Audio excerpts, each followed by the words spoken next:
1 in 4 women in the U.S. will experience domestic violence in their lifetime.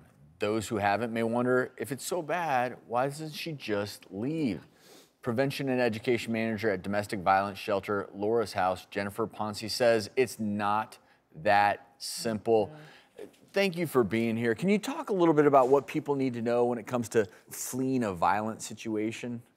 Well, something you said is key. It is not that easy to leave your abuser. We have all of these expectations of our victims and our survivors. If somebody hits me, I'm gonna go. If somebody calls me a name, I'm just gonna end it.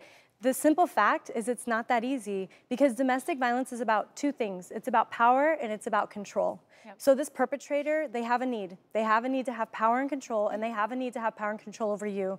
So a lot of times we see emotional abuse, psychological abuse. This victim's self-esteem has been chipped away over a long period of time by the time they're ever physically assaulted by that person. We also see threats being made. If you leave me, I'm gonna hurt you. If you leave me, I'm gonna take the kids. So in all honesty, where are you gonna go?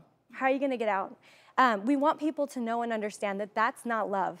That is not love. You are deserving of love, and there is a way out to get out of domestic violence and abuse. And Jennifer, this is such an important point that you're bringing up, because it's easy for us to judge from the outside and say, well, I would do something different in that situation, and yet 1 in 4 women in the United States and 1 in 7 men have been domestically abused at some point in the past or even now.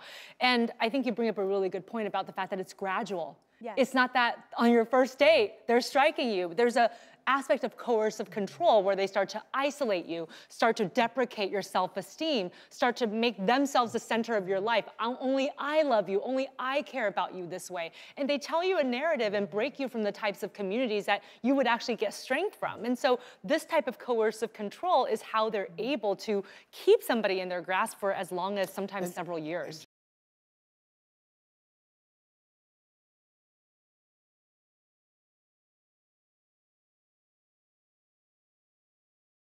The doctors. 12 years in! The prognosis you prayed for. For the first time in public, I want to see if she can take a few steps. This is so scary. The treatment you needed. You look fabulous. It's the daytime talk show that's been your cure for over a decade.